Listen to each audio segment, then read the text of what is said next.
Today on the bench, we are going to do a clean and service on my Ingraham schoolhouse calendar clock. I got this clock 4 or 5 years ago, I think it was, and I never really got a chance to get around to do anything with it.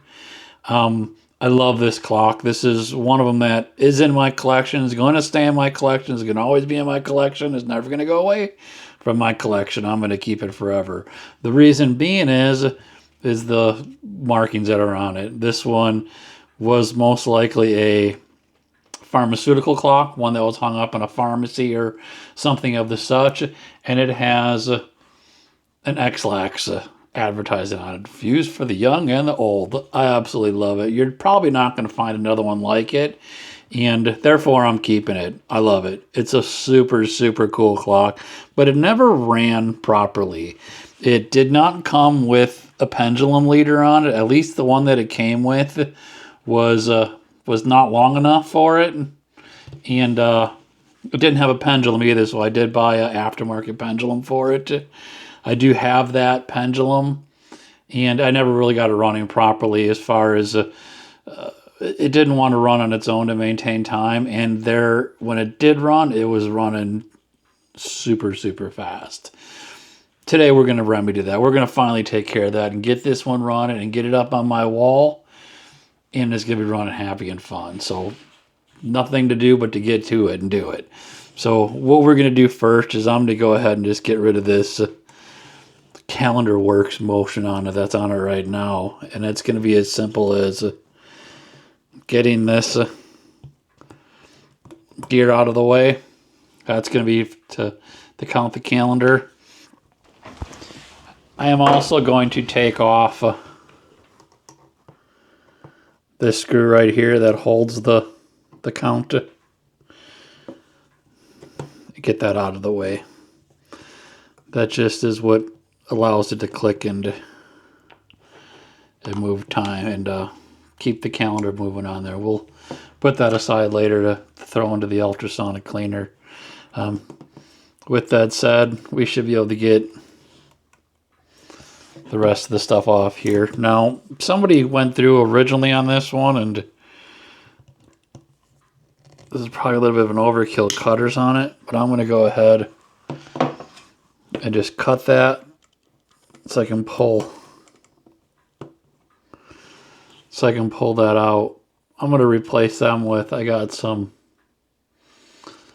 brass taper pins. I'll probably just end up replacing with that. Look at the dirt on there. Oh my. I wonder why I didn't want to run. Look at that, years and years of grease and dirt accumulation and buildup on there. Absolutely insane. That looks like it's going to be part of the plate. So let's just go ahead and lift that spring out of there and put that off the side. I do know that we're going to have to cut a new suspension spring for it later because that one is not long enough. It runs way too fast. So I do have power on this one. It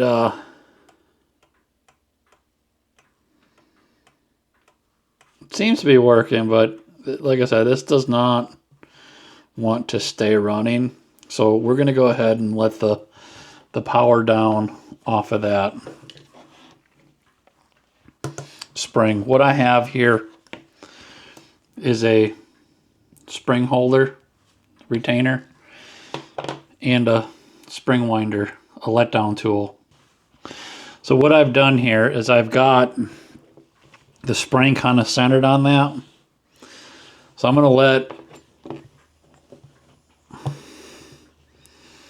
that click spring out and let it unwind up against that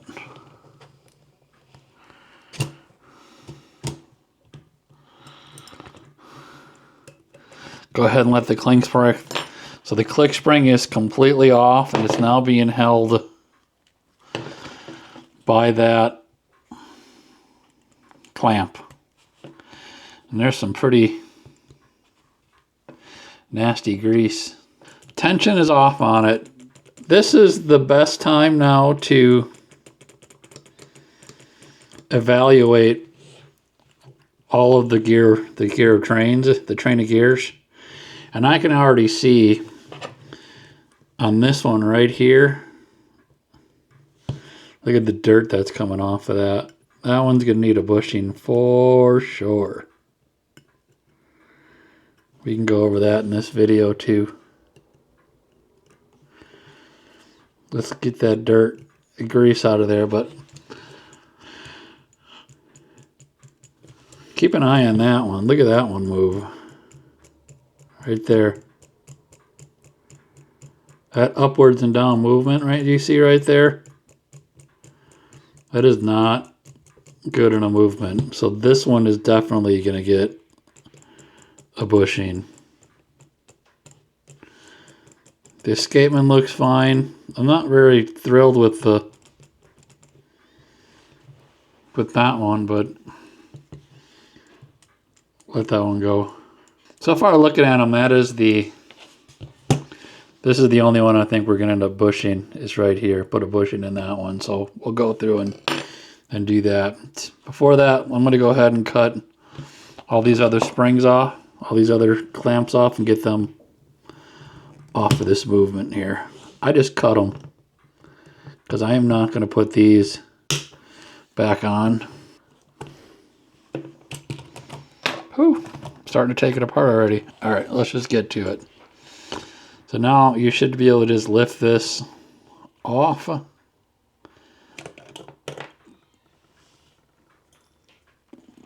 Set that aside. Sorry, this way. All right, that's what I like to do with all my clocks.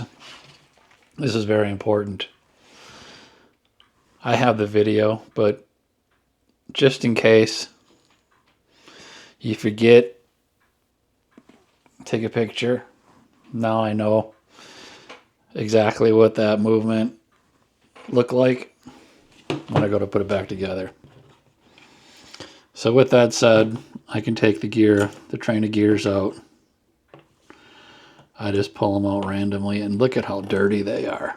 Oh, look at my fingers.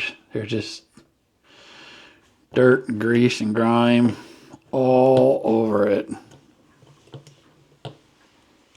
Especially that mainspring. Oof. Look at that. I'll probably wipe that. I'll probably do an initial wipe on that before I put it in my ultrasonic cleaner, just to try to keep it somewhat clean. I might even do a pre-rinse in the sink, just to save my fluid from not getting too nasty, dark, and dirty on there. So let me go ahead and do a pre-rinse on them. Just soap and water. I'm going to throw them in a bucket, soap and water them, and get them a little bit cleaner than this. And I'm going to go ahead and get that spring unwound, and we'll get it in the ultrasonic. We're going to let this soak for a little bit in there. That's just soap and water in there. It's just a pre-soak because, man, if I put that on my ultrasonic right now, I'd have to change my fluid right away, and I really don't want to do that. I've only used that fluid one time, and if I get a good soak on here, I can get another 2 or 3 cleans out of that one and save the money where you can save the money. All right, so we are back in the workbench, in the work area. I've got my spring winder set up here, and we're going to go ahead and take the pressure off the spring. So when I put it into the ultrasonic cleaner, it's going to have a very nice, all the coils are going to be exposed and get that spring nice and clean. Probably going to end up reusing this spring on this one. I don't think it's going to be bad. We will inspect it before I put it back together, but most likely I'm going to reuse the spring. So let's go ahead and get it chucked up in here. I got my spring winder set up in here. Really cool little Weber one that I bought. I did buy the extra attachment for it because I like to have this attachment on here. Makes it a little bit safer when you're doing these mainsprings. So let's go ahead and get it chucked up in here. I just keep it on the arbor that it's on, just because it's just easier to use. I can just wind it and do everything I need to do when it's on the actual arbor that it came off of. This end just comes up onto the other side of it here and goes around that to just make sure that it doesn't want to cock sideways on it. So we're all chucked up. And we're going to go ahead and get this clamp off there and release the pressure off of it. So I do need to reverse reverse it. Sorry, it's going to be this way. So we can go that way when I'm winding it.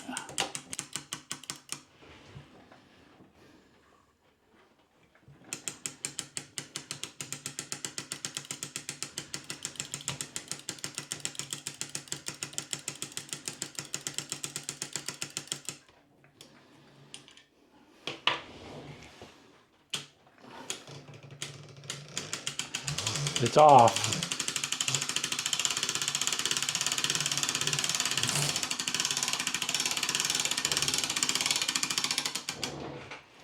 Whew. Let's go ahead and get this in the ultrasonic cleaner. What I have here is a couple of cleaning baskets. I take the bigger gears and all the fun stuff and throw them into these baskets. Everything, and then the last is a little screw. Alright, and then I just got my plate. So we're ready. We're going to get it over into the ultrasonic cleaner and get it cleaning. So I got my basket. I'm going to put my spring in it just like that. One other wheel still hanging out there. Put my 2 trays in there. And then drop it in the ultrasonic and fire it up. I'm not going to show you running the ultrasonic because it really screws around with the camera though, but I'll give you a little pic of the ultrasonic and what it looks like and what kind I actually have.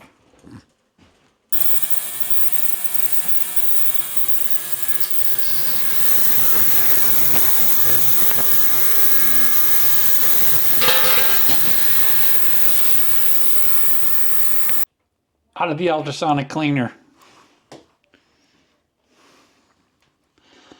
I will say it cleaned up really nice. I'm super happy with how it cleaned up. You can see, I mean, ultrasonic does a really good clean. So we got this. I'm going to throw the movement off to the side. We're going to get the spring wound back up, get the clamp put back on it, get that oiled up, and then we're going to take it over and I'm going to show you how to replace that bushing. So let's go ahead and get this spring replaced. We got the movement, the spring. I'm going to go ahead, check it back up in here and make sure this is nice and tight so it won't skip on me. Pew, tight. Go ahead and put the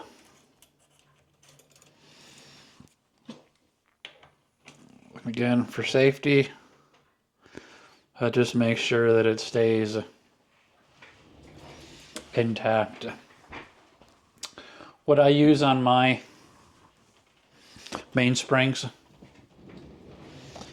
I've used all the different types of oils that are out there, Keystone, you name it, on springs, and what I like the best is transmission fluid. If it can keep your transmission running cool, the viscosity is very good, it's very slick, it actually works really well in mainsprings. I do like using it. I have had problem with some of the other oils, the Keystone, getting too gummy. So I just put a tiny bit on. The springs up top here. I have a rag underneath me just to make sure I'm protecting my floor and me, because it will kind of squirt out once you start winding it. Get that off, put that to the side here. So I'm gonna make sure I get that spring in there the right way, and let's go ahead, make sure I got my clamp ready. Go ahead and start winding. I usually put gloves on when I do this, but I don't have a pair with me. I'm just simply winding it. There we go.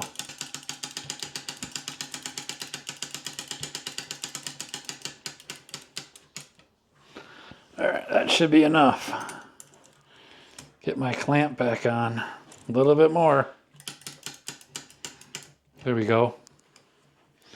So when you put the clamp on, make sure you got enough tail there to catch around that pole when you go and put it on the clock. So now I can go ahead and let the mainspring off.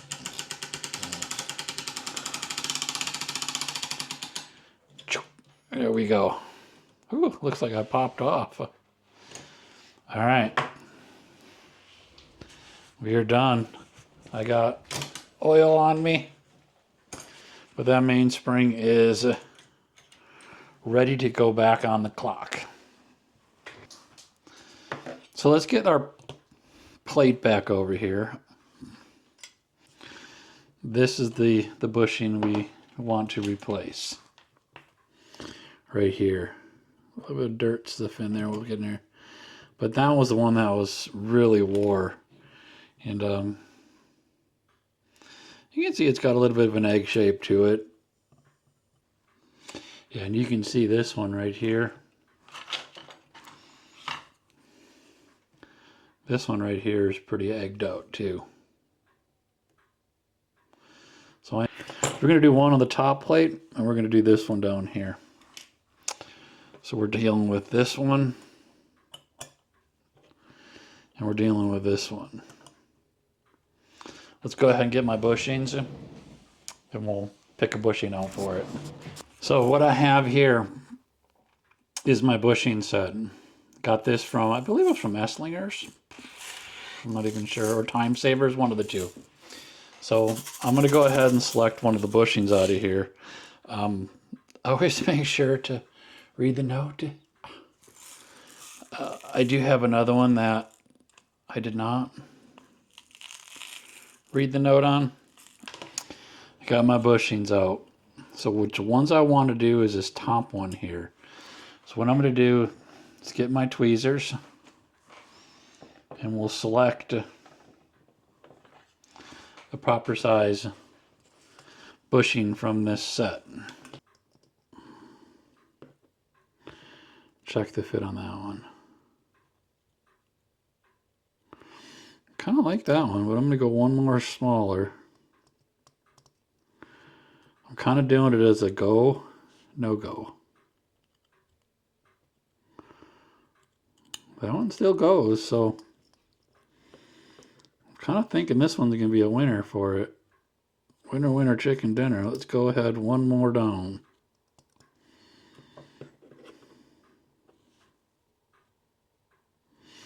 No fit. So we're going to go right there. That will be the bushing that will go in that. Let's try it on this one too. And look at that. It's going to be a good fit for either one of them.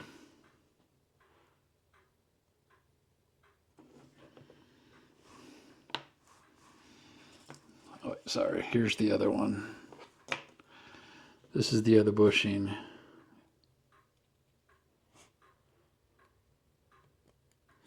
Yeah, I'm happy. So we're going to put those two bushings in that plate. So let's get over to the bushing machine, and I'll show you how to do that. So we are over here at the bushing machine. What I'm going to do is I'm going to show you how I use my bushing machine here to replace a bushing. I'm just going to do the one of them, and then I'll do the other one off camera just so I can show you actually how it's done. We're going to end up working on this plate right here and doing this bushing. So the first thing you want to do is I'll raise that up in the air. I can get this chucked up in there. So we want to do this bushing right here. So what I'm going to do is it's going to be centered in there like this. So I have these two slides I need to get that plate centered in there. I can lower this now so I can get my centering tool in. Loosened a little bit so it's movable. What we're doing right now is this one's just a cone. And what that is doing is as I lower it down into it, it's finding the center of that hole. So it's moving it back and forth sideways, and it's centering that plate in there so I can safely drill it out. Once I got the hole figured out, I can tighten this clamp down so it's holding that, and I can tighten the bottom one. So now that is safe. I'm confident that it's in the middle, and it is centered. So what I'm going to do now is grab my cutting bit. Now the cutting bit is just slightly smaller than that bushing. You need to buy the bushing that matches the tool. I'm using KWM bushings, so even though it's a Burgeon press, I do have the KWM attachment to it, so I can use the KWM cutting bits. It just happened to be what I had before I bought this, so I just stuck with the KWM. You can do the Burgeon however you want.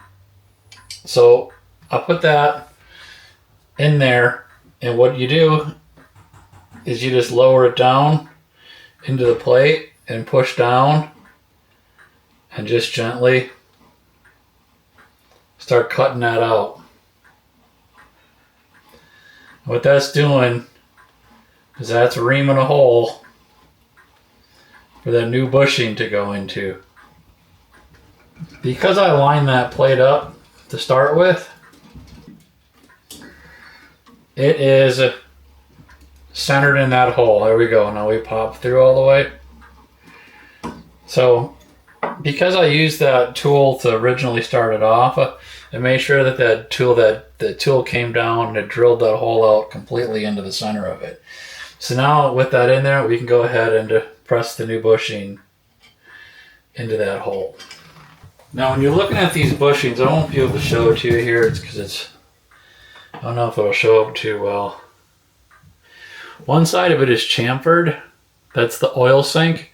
The other side is flat. Since we're working from the back side here, we want the flat side up. So I place that into the hole, and I have a bit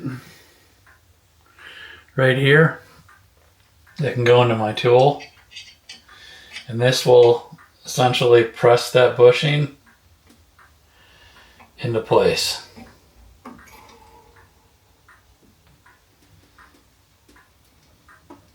I do want it flush, because if it's sticking out, it's going to catch that gear. I'd rather have it sticking out on the outside than on the inside. So there we go. The new bushing's in place and ready to accept its new arbor. I'm going to go ahead and get the other one done, and then I'll show you how to get it back on the bench and test them and make sure they're working properly. All right, so we are back. We've got it. We got both the plates with the bushings replaced in them, pressed back into them. Let's go ahead and get those two gears installed in there. What I like to do is I like to test them out and make sure that they work good together. So I'll just chuck those two in it, put the plate together.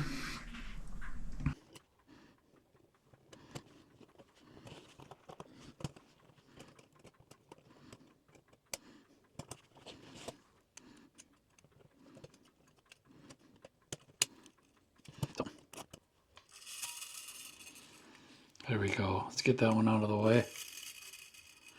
It's pretty smooth. Pretty happy with that. So, with that said, we can go ahead and get the rest of the clock put back together. Get this out for now so we can get that mainspring back in. So if you see here, what I was talking about is make sure you have enough room on that tag to be able to catch there when you're doing them, because that can become an issue. That. These are going to be on the outside. Just got these, that side of the escapement. So I want to put this one in right there. This one's going to come in and mesh right there. Now this one, I want to put the escapement back in the top plate. And then we can start lining them all back up. Before I put this back together, I want to put a little bit of oil on this one.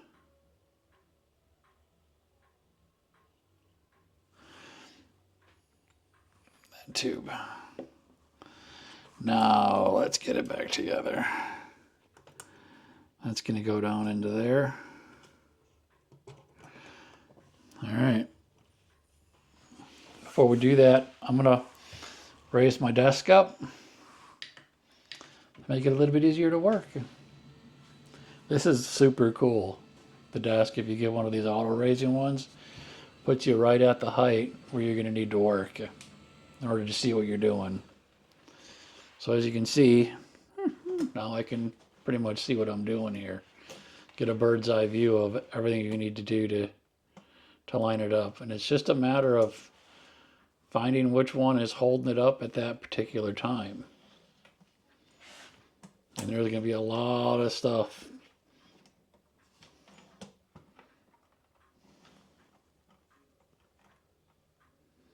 Just keep playing with them until it catches. Oftentimes it's these posts that are holding you up. There you go, we got that part done. Now it's going to get really tight on this side.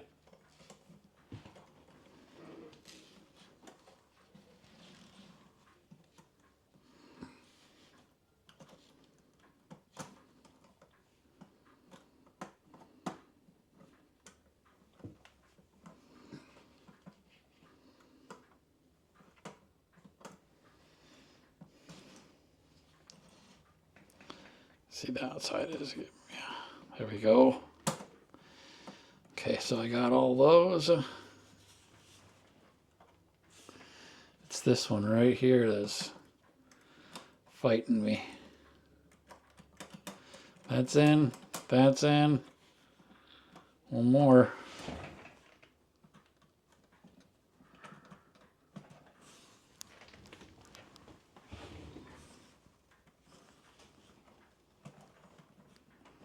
Come on. I can see you want to go. There we go.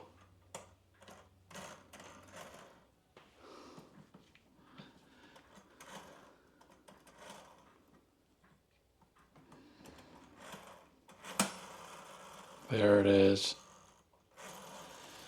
Look at her spin.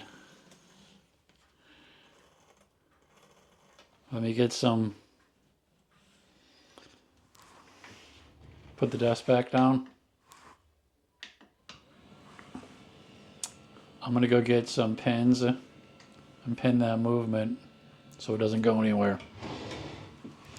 So I have a selection of taper pins here. Pretty good selection of them. I'm going to grab a couple. I don't need the real big ones. Grab a couple of taper pins. I don't need the real fine ones. I often try to save some of the cutoffs that I use, but sometimes you just don't have them and you just gotta use a newer taper pen. Like I said, I like the taper pins on these because it holds them a little bit more. It makes sure that that case is for sure pressed together. I don't want any surprises that that case is going to come apart. So there we go. So what I do is I got my little jeweler's hammer here now. So I'll just tap them in.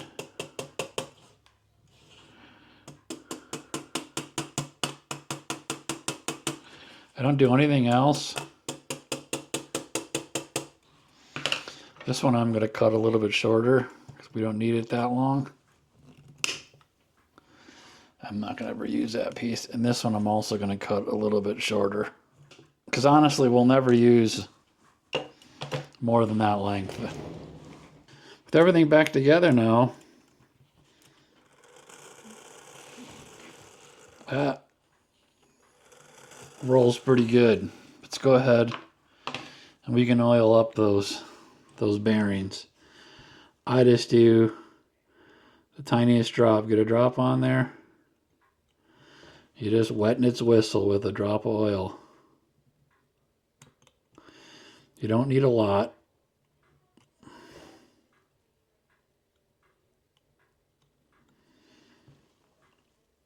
I already got that center one there. I'm just going to put a little bit on that center arbor there. One right there. And then of course, get it around that winding arbor. Let's flip it over. We'll do the same thing to the back.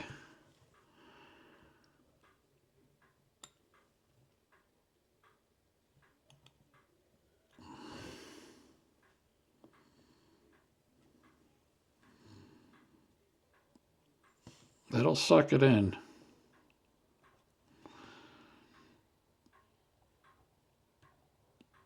There we go. We are oiled back up. So let's go ahead and grab the escape. One more click. So we are down. Let's put this back into place. Before I put it into place, I'm going to put a little drop of oil on both of those.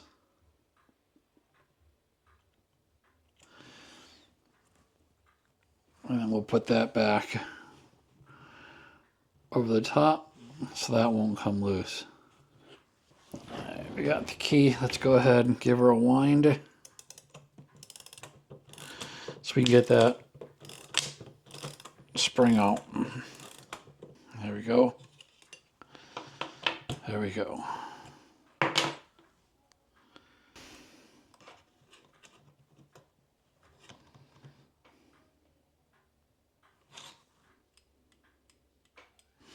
Okay, what I just did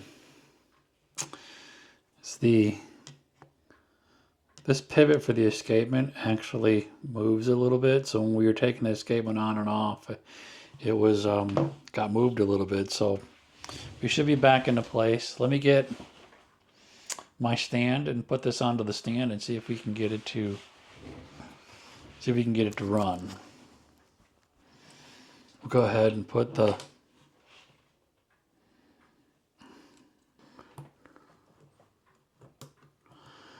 So in order to put the hands on, in order to get the calendar dial set, what we are going to need to do is have the hands on with us. What I want to do right now is put the hour hand on and the minute hand. And I want to get it set to 12 o'clock. That is where we're at, is 12 o'clock right there. So I got the two hands set at the 12 o'clock position. So this one has this little tang on it. You can see right there. That is what flips the calendar mechanism over. So I am going to put that on first. We know it's set at 12. So let's take that off. So I got that on, and I'm going to put this wheel on. What I want to do is have this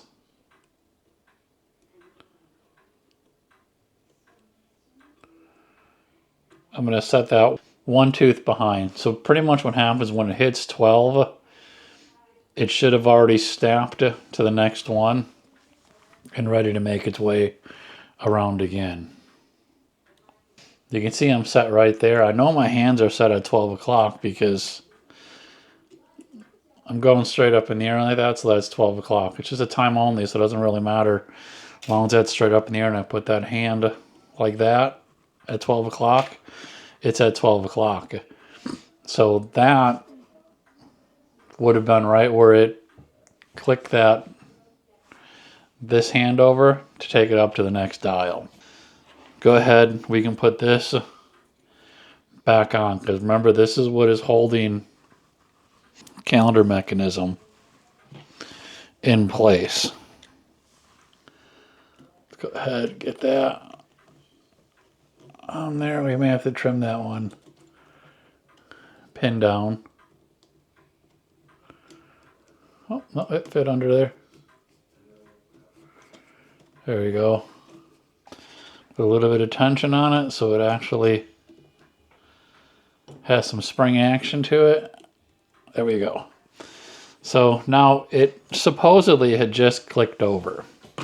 So let's go ahead and put our hands back on and give this a test.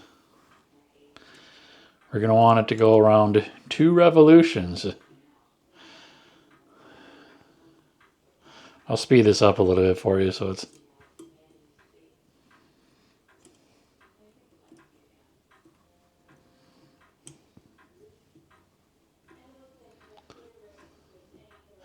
It's looking pretty good. That's about halfway, so let's go finish the rest. So we're into the PM now.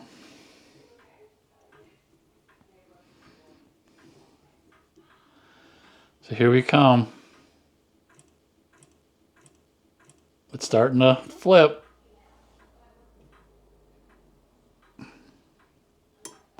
There it is. I'm happy with that, to be honest with you. I'm super happy with that. It clicked at about 10 after 12. That's pretty good. You know, if I'm up at midnight and it doesn't click till 10 after 12, I'm fine with it.